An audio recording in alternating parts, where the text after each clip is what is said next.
We are at Edmonds Oaks here in Charleston, South Carolina, and today we're going to be talking about a very fitting topic, Southern beer, because there's been a huge resurgence in Southern beer in the last number of years, and this is a great place to try a lot of different types of beer. But where do we even begin when we're talking about Southern beer? What does that even mean? Well, it means, obviously beers that are brewed in the Southeast region. Most of the breweries in the region are fairly new. Getting a lot of legislation and a lot of laws kind of loosened up to make it conducive for people to open up small breweries is a relatively recent thing in the region. So a lot of the breweries that we have here really aren't more than 10 or 15 years old. Here at Edmonds Oaks, you can see behind us the number of beers that we have. How do you go about choosing the variety of beers now that there are kind of so many beers? And where do you even begin when you're thinking about sort of balancing out the different types of beers? Of course, the high popularity items are always going to be India Pale Ales, and now there's been a lot more interest in sour beers as well.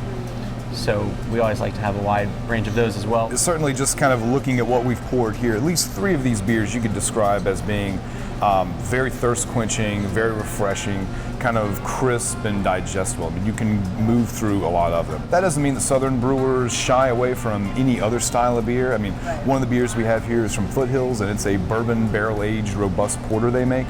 And that beer, as along with the other ones, they would be popular, I would think, in any region of the country, but certainly we see wheat beers. Coast Kolsch is a nice, refreshing German golden style ale.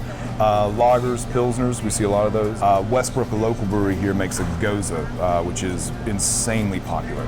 And that's a 4% alcohol sour wheat beer.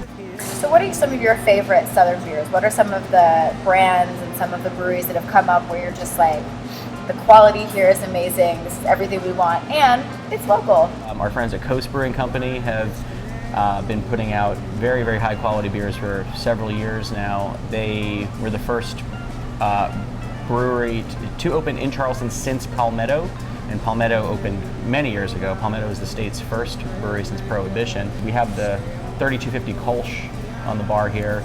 Kolsch is one of the beers they've been making since they opened. It's a very, very refreshing, dry, lively, quaffable beer that is also great for the weather that we were just talking about. Terrapin out of Athens, Georgia, they continue to make outstanding beers. And kind of stylistically kind of all over the place. That's a really experimental brewery with different spices and things like that.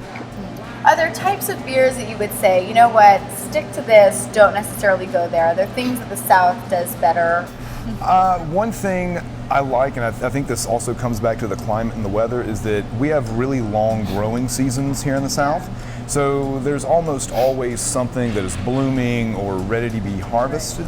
And I think some breweries, Full Steam out of Durham, North Carolina, really comes to mind. They're sourcing locally grown produce, locally foraged spices and fruits and things like that, and they're incorporating that into the beer. And I think that brings a sense of terroir that a lot of other beer-producing regions can only do for a very limited window of the year, where a Southern brewery can really embrace that and extend it out for a lot of their production. And with that, what about seasonal beers? We're seeing that grow in popularity across the country, but because, as you mentioned, there's so much more opportunity, are there great seasonal beers, and should people look out for seasonal beers when they're looking at Southern beers?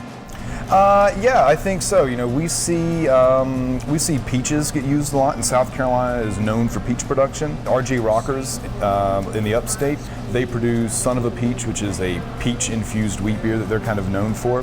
A lot of times people are really surprised by, you think, if they've never had a sour beer, for example, and you think, oh, sour sounds bad, or sour sounds gross, or like, why would I want to drink something that's sour? But then they taste it, and you realize that, wow, that's awesome. And you think about it, sour is really just a reference to acidity, and if you think about liking acidic beverages, you like juice, right? Juice is acidic. You like wine, right? Wine is acidic. So if you start thinking about these parallels, you can really turn people on to more interesting styles of beer that they, just taking verbal cues, would think they wouldn't like, but in reality, once they put the beer in their mouth, they are shocked at how pleasurable it can be. I also find there's a lot of whimsy in Southern beers, a lot of fun names, a lot of fun styles, a lot of experimentation. Do you find that that's also an advantage? You mentioned peanut butter and jelly. You mentioned a wide variety of peach beers. Yeah. Do you think that that's another hallmark of Southern beers? I think a byproduct of the South not necessarily having this like really deep tradition of brewing beer means that there's no box that the brewers are having to work out of. So it's, make whatever tastes good, referencing quality, make something that's quality, something that tastes good, and there's no rules. And I think that's really neat. Going from lighter to darker, what are the different approaches that tend to come? Because I think a lot of people look at dark beers and they think of Belgian beer, or they think of the Guinness, whereas in the South you think of lighter beers. How do you approach darker beers? Holy City makes a Pluff Mud Porter that they're known for, and that's a brown porter. And not to bog you down with styles, but brown porters are... Bog us down. Brown porters are, as opposed to robust porters, are usually a touch lighter and easier drinking. So it's like a porter, but it's not quite as heavy, it's not quite as filling. And I think we kind of see that with a lot of different Southern beers.